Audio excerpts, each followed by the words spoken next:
सर्वांना आज आपण पाहणार आहोत आदित्य आणि जान्हवीची लव्ह स्टोरी भाग 2।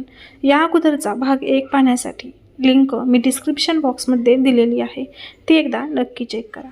दुसऱ्या दिवशी सकाळ झाली, पण जान्हवीच्या मनात मात्र कालची संध्याकाळ अजूनही ताजी होती।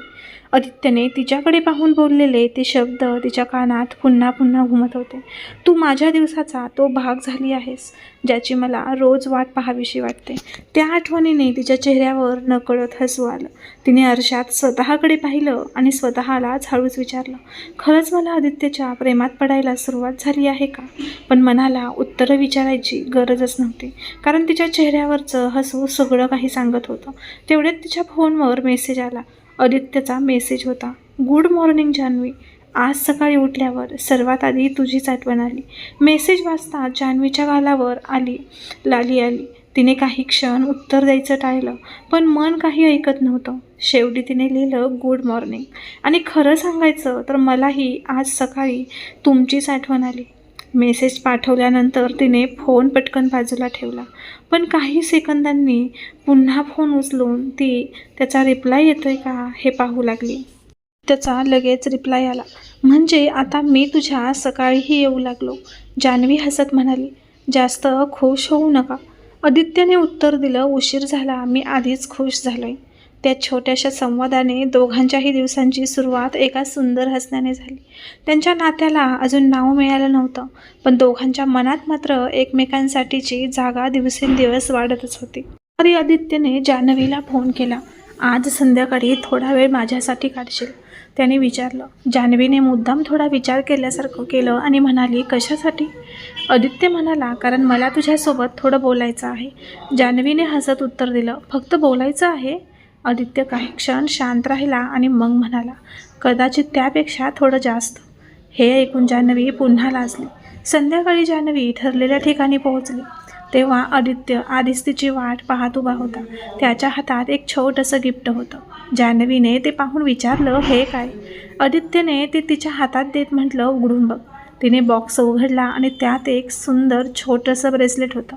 त्यावर एक छोटंसं हृदय होतं। जान्हवी काही क्षण त्याच्याकडे पाहतच राहिली। हे माझ्यासाठी? तिने हळू आवाजात विचारलं। आदित्य म्हणाला, हो, कारण काही लोक आपल्या आयुष्यात अचानक येतात, पण नंतर त्यांच्याशिवाय दिवस अपूर्ण वाटू लागतो। जान्हवीच्या डोळ्यात आनंद चमकला। तिने ब्रेसलेट हातात घेतलं आणि हळूच म्हणाली, खूप सुंदर आहे। आदित्यने विचारलं, आवडलं? जान्हवी त्याच्याकडे पाहून म्हणाली, ब्रेसलेटपेक्षा ते देणारा जास्त आवडलाय मला। हे बोलून तिला स्वतःलाच लाज वाटली। आदित्य मात्र काही क्षण तिच्याकडे पाहत राहिला आणि मग हसला। मग आजचा दिवस माझ्यासाठी खास झाला, तो म्हणाला। दोघं एका शांत कॅफेमध्ये गेले। टेबलवर बसल्यावर जान्हवी सतत त्या ब्रेसलेटकडे पाहत होती। आदित्यने चिडवत विचारलं, इतकं काय बघतेस? ती म्हणाली, काही नाही। आदित्य म्हणाला, मला वाटतंय तुला ब्रेसलेट आवडली। जान्हवीने हसत उत्तर दिलं, हो, पण त्यापेक्षा त्यामागची भावना आवडली। आदित्यच्या चेहऱ्यावर एक शांत हसू उमटलं। त्याला जाणवलं होतं की जान्हवीच्या मनातही त्याच्यासाठी काहीतरी आहे। वेळाने आदित्यने तिच्याकडे गंभीरपणे पाहिलं।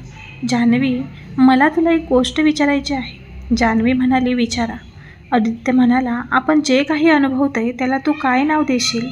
जान्हवी अचानक शांत झाली। तिच्या हातातील कपही स्थिर झाला। तिला त्या प्रश्नांची अपेक्षा होती, पण त्याचं उत्तर देण्याची वेळ येईल असं वाटलं नव्हतं। ती हळूच म्हणाली, मला माहीत नाही, पण तुझ्यासोबत असताना मला खूप छान वाटतं। त्याने हळूच तिचा हात हातात घेतला। त्याचा स्पर्श खूप हलका आणि जपून होता। तो म्हणाला, मलाही, आणि मला भीती वाटते। जान्हवीने आश्चर्याने विचारलं, कशाची? आदित्य म्हणाला, तुला गमावण्याची।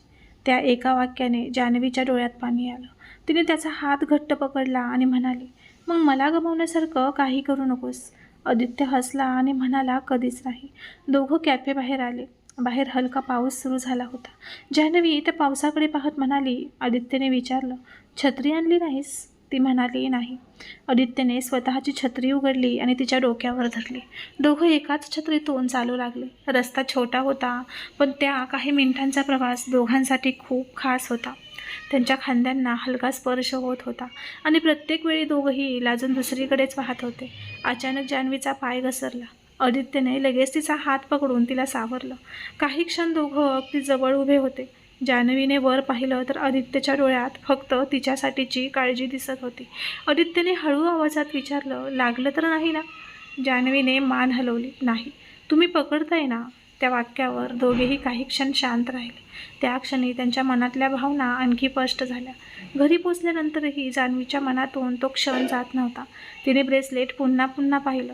तिच्या फोनवर आदित्यचा मेसेज होता. घरी पोचलीस? तिने उत्तर दिलं, हो. त्याचा लगेच मेसेज आला, आजचा दिवस माझ्या आयुष्यातला सगळ्यात सुंदर दिवस होता. जान्हवीने काही क्षण विचार केला आणि लिहिलं, माझ्यासाठी. त्यानंतर आदित्यने एक हृदय पाठवलं. जान्हवीने तो मेसेज पाहून फोन छातीशी धरला आणि हसत डोळे मिटले. पण त्या रात्री अचानक जान्हवीच्या फोनवर एका अनोळखी नंबरवरून मेसेज आला. जान्हवी, तुला आदित्यबद्दल सगळं माहीत आहे असं तुला वाटतंय का? मेसेज वाचताच तिच्या चेहऱ्यावरचं हसू नाहीसं झालं. तिने लगेच विचारलं, तुम्ही कोण? काही क्षण उत्तर आलं नाही. मग दुसरा मेसेज आला, त्याच्या भूतकाळाबद्दल तुला काहीच माहीत नाही. जान्हवीच्या मनात प्रश्न निर्माण झाला. आदित्यने तिच्यापासून काही लपवलं होतं का? तिच्या डोळ्यात पाणी आलं. पण तिच्या मनात अजूनही अनेक प्रश्न होते. तिने आदित्यला विचारलं, मग ती आपल्याला का त्रास देत आहे? आदित्यने उत्तर दिलं, मला माहीत नाही. पण आता मी तुला एकटीला हे सगळं सहन करू देणार नाही. त्याने तिच्या हातावर हलकेच हात ठेवला. जान्हवीने त्याच्याकडे पाहून हळूच हसत म्हटलं, मग काहीही झालं तरी आपण दोघं मिळून समोर जाऊ. त्या क्षणी आदित्यने तिच्याकडे पाहिलं आणि हळू आवाजात म्हणाला, जान्हवी, मला वाटलं आता वेळ आली आहे. जान्हवीने विचारलं, कशाची? आदित्य म्हणाला, तुला माझ्या आयुष्यातील सगळं सत्य सांगण्याची. जान्हवी शांतपणे त्याच्यासमोर बसली. तिचं मन धडधडत होतं. आदित्यने खोल श्वास घेतला आणि म्हणाला, पण हे सत्य ऐकल्यानंतर आपल्या नात्यात सगळं पूर्वीसारखं राहील की नाही मला माहीत नाही. जान्हवीने त्याचा हात घट्ट पकडला आणि म्हणाली, तू सत्य सांग. पुढे काय होईल ते आपण पाहू, पण खोटं नको. आदित्यने तिच्याकडे पाहिलं आणि त्यांच्या डोळ्यात प्रेमही होतं आणि भीती. तो काहीतरी सांगणार इतक्यात दूर कुठेतरी एक कार येऊन थांबली. कारमधून एक व्यक्ती खाली उतरली आणि त्यांच्या दिशेने पाहू लागली. आदित्यची नजर त्या व्यक्तीवर पडताच त्याच्या चेहऱ्यावरचा रंग बदलला. जान्हवीने विचारलं, काय झालं? आदित्यने तिच्याकडं न पाहताच हळू आवाजात म्हटलं, जान्हवी, तू माझ्या मागे उभी राहा. जान्हवीने घाबरून विचारलं, का? आदित्यने तिचा हात पकडला आणि त्याची नजर समोरच्या व्यक्तीवरच होती. काही क्षणांनी ती व्यक्ती त्याच्या दिशेने चालत आली आणि तिच्या हातात एक जुना फोटो होता. तिने फोटो आदित्य समोर धरला आणि म्हणाली, आता वेळ आली आहे जान्हवीला सगळं सत्य कळण्याची.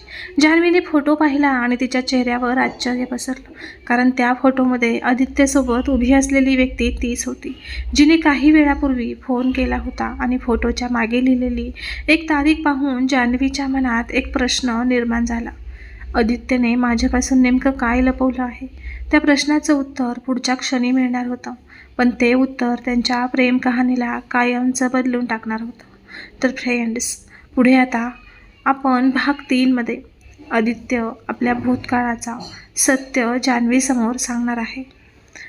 पण हे सत्य नेमकं काय असेल हे जर तुम्हाला जाणून घ्यायचं असेल तर याच कथेचा भाग 3सुद्धा नक्की पहा.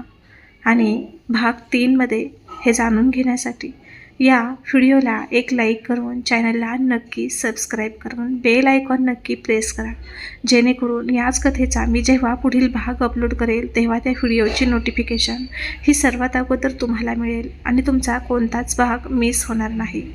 तर भेटूया पुढील एका नवीन भाग 3मध्ये. तोपर्यंत सर्वांना धन्यवाद. भाग 1ची लिंक मी डिस्क्रिप्शन बॉक्समध्ये दिलेली आहे, एकदा नक्की बघा.